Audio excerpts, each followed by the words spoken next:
ನಾನು ನಿಮ್ಮ ಹತ್ರ ಸ್ವಲ್ಪ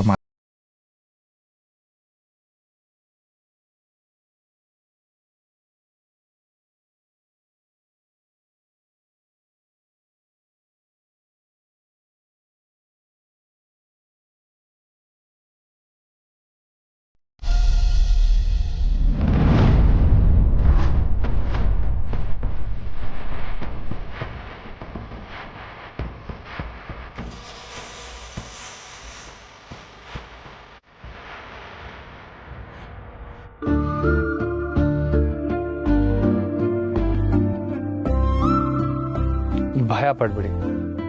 ನಾನು ನಿಮ್ಗೆ ಹೆಚ್ಚು ಟೈಮ್ ತಗೊಳ್ಳೋದಿಲ್ಲ.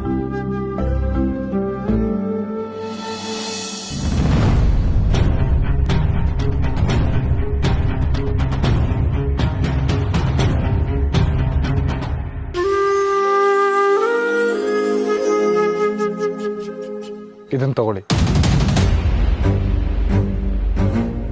ಇದನ್ನು ಕೊಡೋಕ್ಕೆ ನಾನು ನಿಮ್ಮನ್ನು ಕರೆದಿದ್ದು.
ತಿಂಗವ ಅಣ್ಣಯ್ಯ ನೀನ್ ಮಲ್ಕೊಂಡಿರ್ತೀಯ ಅಂತ ಅನ್ಕೊಂಡೆ. ಯಾಕವ್ವ, ಏನ ಬೇಕಾಗಿತ್ತಾ? ಏನಿಲ್ಲ, ನನ್ನ ಅಣ್ಣನ ಜೊತೆ ಸುಮ್ನೆ ಮಾತಾಡ್ಬೇಕಿತ್ತು. ಏನ್ ಹೇಳುವ? ಅಲ್ಲ, ಪೂರ್ವಿ ಬಂದಾಗ ನೀನ್ ಮನೇಲೇ ಇರ್ಬೇಕು ಅಂತ ಅವ್ವ ಹೇಳಿದ್ರೆ ನೀನ್ ದಿನಾ ಪೂರ್ತಿ ಮನೆಯಲ್ಲೇ ಇದೆಯಲ್ಲ ಅಣ್ಣಯ್ಯ. ಇದು ಅವ್ವನ ಮೇಲೆ ಕೋಪನ ಅಥವಾ ಅದಕ್ಕೆ ನೋಡಕ್ ಆಗ್ತಿಲ್ಲ ಅನ್ನೋ ಸಂಕಟನ? ಅವ್ವನ್ ಮ್ಯಾಗ ನಾನು ಯಾವತ್ತನ ಕೋಪ ಮಾಡ್ಕೊಂಡಿದ್ದೀನ? ನೀನು ಹೇಳು. ಅವ್ವ ಹೇಳಿದ್ದು ಸರಿನೆಯ, ಗೊಂದಲ ಇರೋದು ನನ್ನೊಳಿಕೆ. ಏನ್ ಗೊಂದಲ? ಮನೆ ಯಾರ ಹೆಸರಾಗೈತೆ? ಆ ಗೋಪಾಲ್ನ ಹೆಸರಾಗೈತೆ ಕಣಡು. ಆದ್ರೆ ಇದ್ರಾಗೆ ಗೋಪಾಲ್ ಹೆಂಡತಿ ಹೆಸರು ಬೇರೆ ಐತೆ. ಗೋಪಾಲ್ ಹೆಂಡತಿ ಹೆಸರು ಪುಟ್ಟಕ್ಕ ಅಂತ ಐತೆ.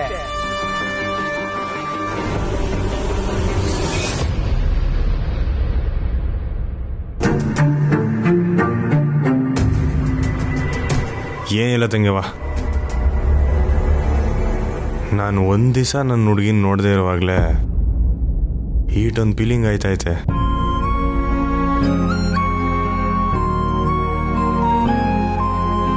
ನೀನ್ ಹೆಂಗವ ಬಾವನ್ನ ಮಾತಾಡಿಸ್ದೆ ನೋಡ್ದೆ ಇದೆಯಾ?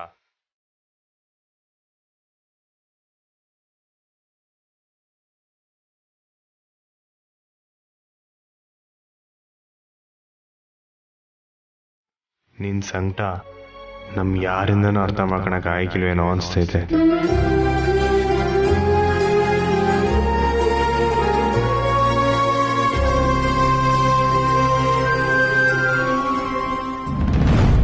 ಇದು ನಿಮಗೆ ನನ್ಗ? ಐ ಮೀನ್ ನೆನ್ನೆ ರಾತ್ರಿ ನೀವು ನಿಮ್ಮ ತಾಯಿ ಮಾತಾಡ್ತಿದ್ದನ್ನು ನಾನು ಕೇಳಿಸ್ಕೊಂಡೆ. ಆ್ಯಕ್ಚುಲಿ ನಾನು ಬಂಗಾರಮ್ಮ ಅವ್ರ ಹತ್ರ ಹೋಗಿ ಸಾಲ ಕೇಳೋಕ್ಕೆ ಅಂತ ಹೋದೆ, ಬಟ್ ಸಿಗಲಿಲ್ಲ. ಅದಕ್ಕೆ ನನ್ನ ಅಕೌಂಟಲ್ಲಿರೋ ದುಡ್ಡನ್ನೆಲ್ಲ ತಂದಿದ್ದೀನಿ. ಇದರಿಂದ ನಿಮ್ಗೆ ಏನಾದರೂ ಹೆಲ್ಪ್ ಆಗ್ಬೋದು ಅನ್ಕೋತೀನಿ. ಮೊದಲಿದನ್ನು ತಕೊಳ್ಳಿ.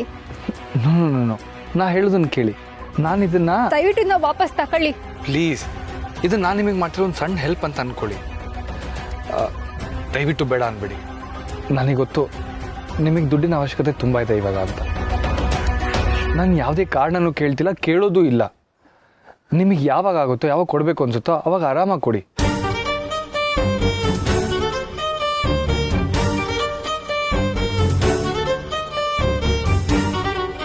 ಆದ್ರೆ ನಾನು ಬಂಗಾರ ಅವನ್ ಮನೆಗೆ ಹೋಗಿದ್ದ ಈಸ್ಯ ಮೆಲ್ಲಗೆ ಎಲ್ಲಾರ್ಗೂ ಗೊತ್ತಾಯ್ತೈತೆ ಅನ್ನೋದನ್ನ ನೆನೆಸ್ಕೊಂಡ್ರೇನೆ ತಿಗ್ಲಾಯ್ತದೆ ಸಹನಾ. ಆ್ಯಕ್ಚುಲಿ ನಾನು ಇದನ್ನು ನಿಮ್ಮ ತಾಯಿಯವ್ರಿಗೆ ಕೊಡೋಣ ಅಂತ ಇದ್ದೆ, ಆದರೆ ಅವ್ರು ಏನು ಅನ್ಕೋತಾರೆ ಅನ್ನೋ ಕಾರಣಕ್ಕೆ. ತಕೊಳ್ಳಿ ಬ್ಯಾಡ ನನಗೆ. ಇದನ್ನೆಲ್ಲ ಯಾಕೆ ಮಾಡ್ತಿದ್ದೀರಿ?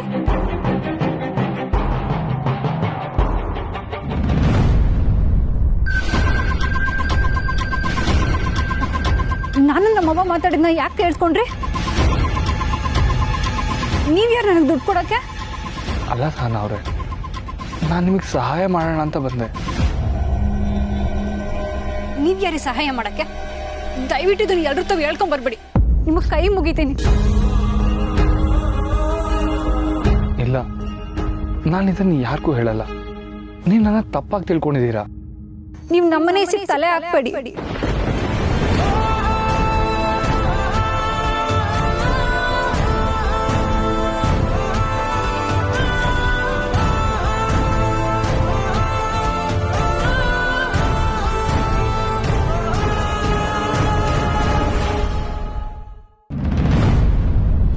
ಅಯ್ಯೋ, ಖುಷಿಯಾಗಿ ಮಾತಾಡಕ್ ಬಂದಿದ್ ಮಗಿತವ, ಏನೇನೋ ಮಾತಾಡ್ಬಿಟ್ಟು ಬೇಸರ ಮಾಡ್ಬಿಟ್ಟೆ. ಸಮಸ್ಬಿಡವಾ? ನೀನು ಯಾಕಣ್ಣಯ್ಯ ಸಮಯ ಕೇಳ್ತಿದ್ಯಾ? ಅವ್ವನ ಪ್ರಕಾರ ಚಂದ್ರು ತಪ್ಪು ಮಾಡಿದ್ದಾರೆ, ಅವ್ರ ಸಮಯ ಕೇಳಬೇಕು. ನಮ್ಮ ಅತ್ತೆ ಪ್ರಕಾರ ನಾನು ತಪ್ಪು ಮಾಡಿದ್ದೀನಿ, ನಾನೇ ಕ್ಷಮೆ ಕೇಳಬೇಕು. ಆದರೆ ಒಂದು ಸಂಬಂಧ ಒಂದಾಗ ಕ್ಷಮೆ ಕೇಳಿದ್ರೆ ಇನ್ನೆರಡು ಮಂತನ್ಗಳೇ ದೂರಾಗೋಗ್ತವೆ. ಎಂಥ ವಿಪರ್ಯಾಸ ನೋಡ್ದ.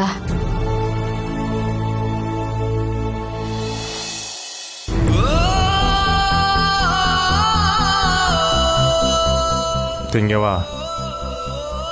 ರಾಮಂಗೋಸ್ಕರ ಸೀತಮ್ಮ ಕಾಯ್ತಿದ್ಲು ಅಂತ ಕತೆ ಹೇಳ್ತಾರಲ್ಲ, ನೀನ್ ದಿಟ್ವಾಗ್ಲೂ ಸೀತಮ್ಮನೆಯ. ಆದ್ರೆ ನಾನು ನಿಂಗೆ ಸಹಾಯ ಮಾಡೋಕ್ಕಾಗದೆ ಕೈ ಕಡ್ದು ನಂಗೆ ಕುಂತೀನಲ್ಲ, ನಾನು ನೆನ್ಸ್ಕೊಂಡ್ರೆ ಕೋಪ ಬರ್ತೈತೆ. ನಿಂದೇನು ತಪ್ಪಿಲ್ಲ ಅಣ್ಣಯ್ಯ, ಆದಷ್ಟು ಬೇಗ ಎಲ್ಲ ಸರಿ ಹೋಗುತ್ತೆ ಅನ್ನೋ ನಂಬಿಕೆ ನನಗಿದೆ.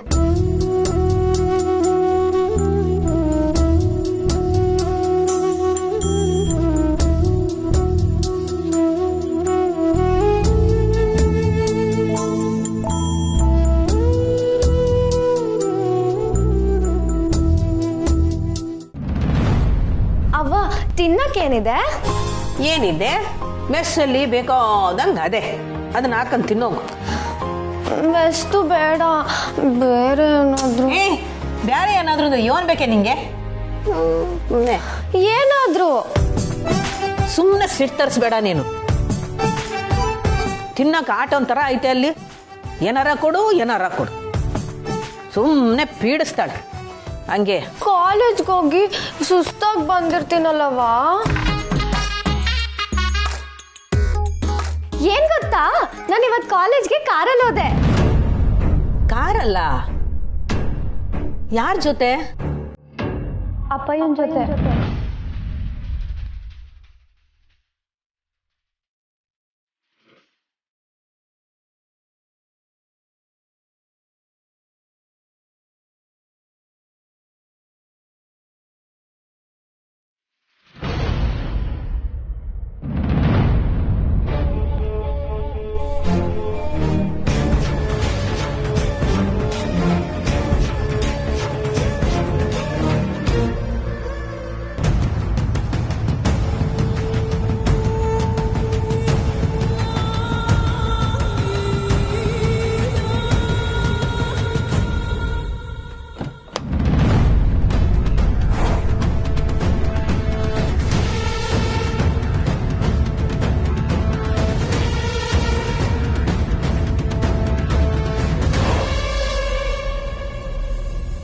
ಸಹನಾ,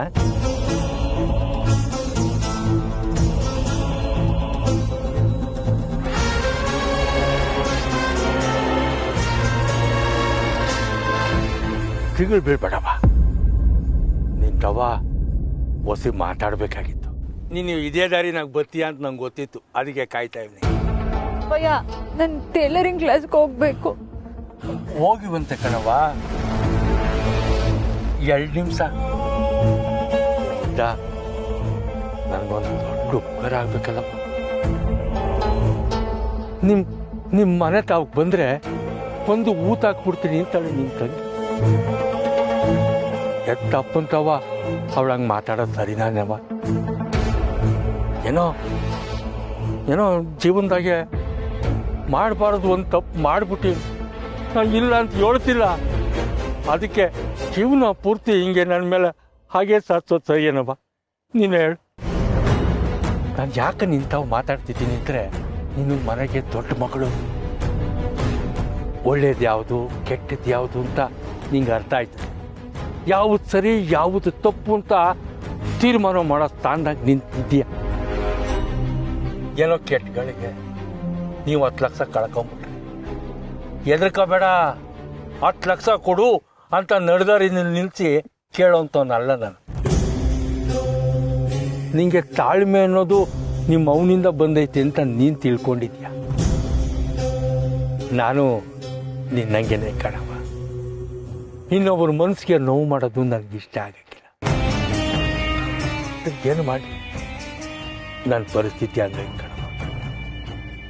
ರಾಜಿ ಅವಳಲ್ಲ, ರಾಕ್ಷಸಿ ಕಣವ. ಪ್ರತಿದಿನ ಜೀವ ತಿಂತಾಳೆ. ಒಂದು ದಿನ ನನಗೆ ರೇಗದೆ ಜಗಳ ಮಾಡದೆ ಇದ್ರೆ ಅವಳಿಗೆ ತಿಂದಿದ್ದು ಅರ್ಗಕ್ಕಿಲ್ಲ, ನಿದ್ದೆ ಬರೋಕ್ಕಿಲ್ಲ ಅಂತ ಕಾಣ್ತದೆ.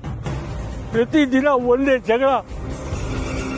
ಅವಳಿಗೆ ಯಾವ ಮಟ್ಟದಾಗ ಅವಳೆ ಅಂದರೆ 10 ಲಕ್ಷದ ಬಿಸಿದಾಗೆ ನಿಮ್ಮ ಮಾನ ಹರಾಜ್ ಹಾಕ್ಬೇಕು ಅಂತ ಕುಂತವಳು ಅವಳು. ಆದ್ರೆ ನಾನು ಹಂಗಾಗಕ್ಕೆ ಬಿಡೋಕ್ಕಿಲ್ಲ. ಅವಳು ಏನಾರ ತೀರ್ಮಾನ ತಗೊಳಕ್ ಮುಂಚೆ ನಾವಿಬ್ರು ಸೇರ್ಕೊಂಡು ಒಳ್ಳೆ ಕೆಲಸ ಮಾಡ್ಬಿಡುವ. ಅಪ್ಪಯ್ಯನಾಗಿ ನಾನು ನಿನಗೆ ಮಾತು ಕೊಡ್ತೀನಿ, ಯಾವುದೇ ಕಾರಣಕ್ಕೂ ನೀವು ಆ ಜಾಗ ಬಿಟ್ಟು ಹೋಗದಿರಂಗೆ ನಾನು ನೋಡ್ಕೊತೀನವ್ವ. ಆ ಜಾಗ ನಿಂಗೇನೆ ಸೇರಿದ್ದು. ಈಗ ಅವಳು ಸಮಾಧಾನ ಮಾಡಬೇಕು ಅಂದ್ರೆ ನಿನ್ನಿಂದ ನನಗೊಂದು ಕೆಲಸ ಆಗ್ಬೇಕು ಕಣವ್ವ. ಏನು ಅಂಥದ್ದೇನಿಲ್ಲಪ್ಪ. ಈ ಪತ್ರಿಕೆ ನಿಮ್ಮ ಅವನೊಂದು ಸಹಿ ಹಾಕ್ಸ್ಬೇಕು ಅಷ್ಟೇ.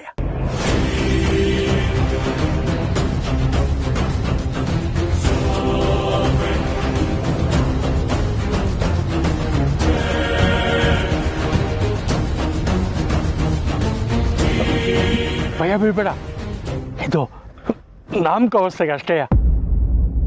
ಇಲ್ಲ ಅಪ್ಪಯ್ಯ, ನನ್ನ ಕೈಲಿ ಆಗಕ್ಕಿಲ್ಲ. ಅಲ್ಲಪ್ಪ, ಗಂಟ್ಲು ಹರ್ಕೊಂಡು ನನ್ನ ಪರಿಸ್ಥಿತಿ ಏನು ಅಂತ ಈಟೊತ್ತು ಹೇಳಿವ್ನಿ. ಒಂದೇ ತಪ್ಪ ಪಟಕ್ಕಂತ ಆಗಕ್ಕಿಲ್ಲ ಅಂತೀಯಲ್ಲಪ್ಪ. ಇಲ್ಲ ಬಿಟ್ಬಿಡಿ, ನಾನು ಹೋಯ್ತೀನಿ. ಸಾರ ನಿನ್ ಬಿಟ್ರೆ ನನಗೆ ಯಾರೂ ಇಲ್ಲ ಕಣವ್ವ. ಒಂದ್ ವೇಳೆ ನೀನೇನಾದ್ರು ಈ ಕೆಲಸ ಮಾಡಕ್ಕೆ ಆಗಕ್ಕಿಲ್ಲ ಅಂದರೆ ನನ್ನೇನು ಹಾಕೊಂಡು ಸಾಯ್ಬೇಕಾಯ್ತದೆ. ಆಟಯ್ಯ, ಹಂಗೆ ಬೇರೆ ದಾರಿ ಇಲ್ಲವ್ವ.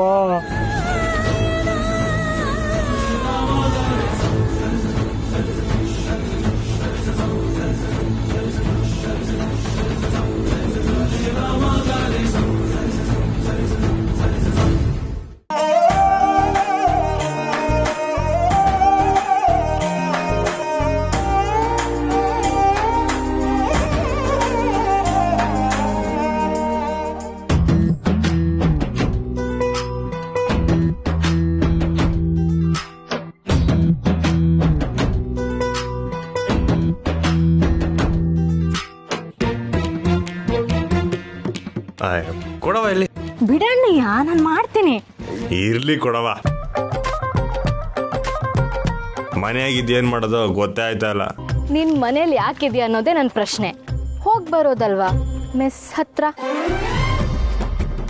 ಆ ಸೀರೆ ನನ್ನ ಕೈಯಾರೆ ಅವಳು ಕೊಟ್ಟಾಗಿಂದ ಎದೆಲೇನೋ ಒಂಥರ ಪಟ್ಪಟ ಅಂತ ಚಟ್ಪಟ್ಕೆ. ಅಯ್ಯೋ ಅಣ್ಣಯ್ಯ, ನೀನ್ ಸೀರೆ ಬಗ್ಗೆ ಮಾತಾಡ್ದಾಗೆಲ್ಲ ನನಗೂ ಅದೇ ಚಡ್ಪಡಿಕೆನೆ. ಅವ್ವ ಏನಾದ್ರೂ ಅಂಗಡಿಯವ್ರ ಹತ್ರ ಕೇಳ್ಬಿಟ್ರೆ ಏನ್ ಮಾಡೋದು? ನಮ್ಮ ಹುಡುಗರು ಅದನ್ನೆಲ್ಲ ನೋಡ್ಕೊತಾರವ. ಆದ್ರೂ ನಂಗೆ ಭಯಾನೇ ಅಣ್ಣಯ್ಯ. ತೆಂಗೆವ, ಸೀರೆ ಕೊಟ್ಟಾಗಿನಿಂದ ಅವಳ್ತಾವ್ ನನ್ನ ಮನ್ಸಿನ ಮಾತು ಹೇಳ್ಬಿಡು ಮಾ ಅನ್ಸ್ತೈತೆ. ಹೇಳ್ಬಿಡು ಮತ್ತೆ.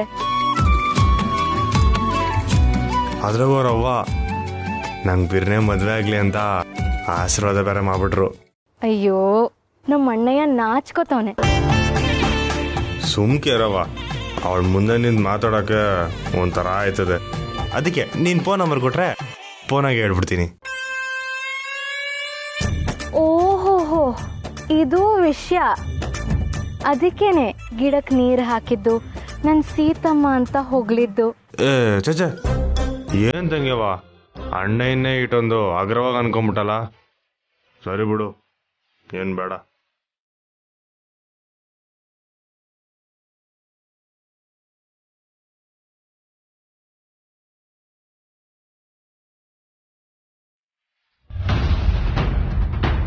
ಏನಂದೆ? ಏ ಸ್ನೇಹ, ಅವಳೇನೋ ಹುಡುಗಾಟಕ್ಕೆ ಅಂತ ಅವಳೆ ಕಣೆ. ಕಾಲೇಜಿಂದ ಬಂದು ತಿನ್ನಕ್ಕೇನಾರ ಕೊಡು ಅಂದ್ಲು. ನಾನು ಮೆಸ್ನಾಗಿರೋದೇ ಹಾಕೊಂಡು ತಿನ್ನೋಗು ಅಂದೆ. ಅದಕ್ಕೆ ಅವಳು ನೀ ಸುಮ್ನಿರವ. ನೀನೇನೆ ಅಂದೆ? ಕಾರಲ್ಲಿ ಹೋಗಿದ್ಯಾ? ಅಕ್ಕ, ಅದು ಬೆಳಗ್ಗೆ. ಬಾಯ್ ಬಿಟ್ಟು ಹೇಳು, ಅವ್ರ ಜೊತೆ ಕಾರಲ್ಲಿ ಹೋದ್ಯಾ? ನಾನಾಗ ಹೋಗಿಲ್ಲ, ನಾನು ನಡ್ಕೊಂಡು ಹೋಗ್ತಿದ್ದೆ. ಅವರೇ ಕರೆದ್ರು, ಸರಿ ಟೈಮ್ ಆಗಿತ್ತಲ್ಲ ಅಂತ. ನಾಳೆ ಮನೇಲಿ ಇರಕ್ ಕರೀತಾರೆ, ಹೋಗ್ಬಿಡ್ತೀಯಾ? ಸ್ವಲ್ಪನು ಸೆಲ್ಫ್ ರೆಸ್ಪೆಕ್ಟ್ ಅನ್ನೋದಿಲ್ವಾ ನಿಂಗೆ? ಸಾರಿ ಅಕ್ಕ, ನಾನ್ ಬೇಕಂತ. ಮಾತಾಡ್ಬೇಡ ನನ್ನ ಹತ್ರ, ಹೋಗ್ ಸುಮ್ನೆ. ಅಕ್ಕ ಅಕ್ಕ, ಅದೇನೋ ತಿನ್ನೋಕ್ ಕೇಳ್ತಿದ್ಯಲ್ಲ, ಅವ್ರ ಮನೆಗೆ ಹೋಗಿ ಕೇಳು, ಸ್ಪೆಷಲ್ ಆಗಿ ಮಾಡಿರ್ತಾರೆ.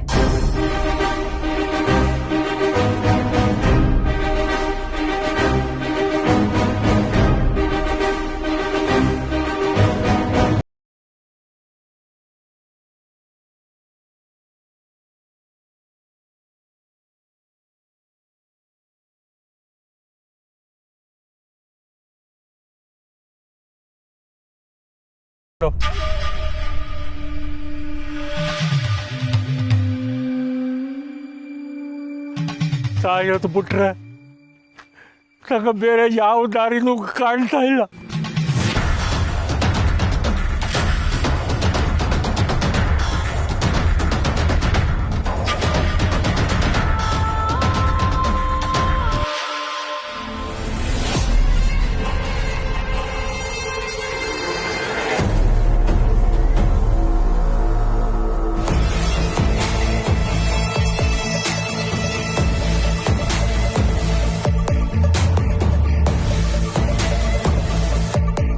ಅಪ್ಪಯ್ಯ, ಅಳ್ಬ್ಯಾಡಿ. ಏನವ ಮಾಡಲಿ ನಾನು ಸತ್ರೆ ಅವಳ ಅಟ್ಟಹಾಸ ಜಾಸ್ತಿ ಆಯ್ತದೆ. ನನ್ನ ಸಾವಿಗೆ ನಿಮ್ಮ ಅವ್ವನೇ ಕಾರಣ ಅಂತ ಊರು ತುಂಬ ಪುಕಾರ ಬುಸ್ತಾಳ್ ಕಣವ. ನಾನು ಹಿಂಗೆ ಹೇಳ್ತೀನಿ ಅಂತ ತಪ್ಪು ತಿಳ್ಕೊಬೇಡ, ನನಗೆ ಬೇರೆ ದಾರಿ ಇಲ್ಲವ. ಈಗ ನನ್ನ ಕಣ್ಣು ಮುಂದೆ ಕಾಣ್ತಾ ಇರೋದು ಒಂದೇ, ನಾನು ಸಾಯೋದಷ್ಟೇ. ಮನೆನಾಗೆ ಪ್ರತಿದಿನ ಒಂದೇ ರಗಳೆ, ಪತ್ರಿಕೆ ಸೈನ್ ಹಾಕಿಸ್ಕೊಂಬ ಅಂತ.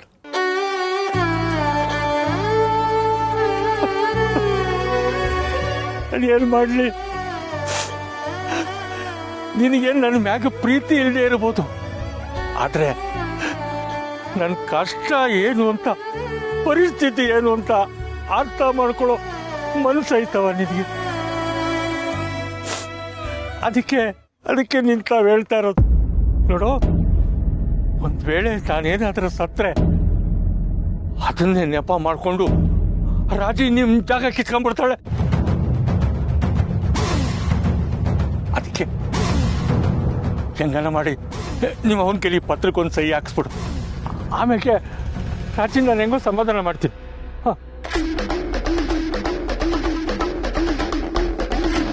ಇದರಲ್ಲಿ ಇರೋದು ನಿಂಗೆ ಅರ್ಥ ಆಗಕ್ಕಿಲ್ಲವ. ಆ ಮನೆ ಇನ್ನೂ ನನ್ನ ಹೆಸರಿನಾಗೆ ಐತೆ. ರಾಜಿಗೆ ಭಯ ಏನು ಅಂದರೆ, ನೀವು ಒಂದು ವೇಳೆ ಕೋರ್ಟ್ ಮೆಟ್ಲು ಹತ್ತಿದ್ರೆ ಅದು ನಿಮ್ಮ ಕಡೆಗೆ ಆಗೋಯ್ತದೆ. ಅದು ದಿಟ್ವೇ ನಿಮ್ಮವ್ವ ಕೋರ್ಟ್ ಮೆಟ್ಲು ಹತ್ತಕ್ಕಾಯ್ತದ? ಮರುವಾದೆಯಿಂದ ಬದುಕ್ತಿರೋರು ನೀವು.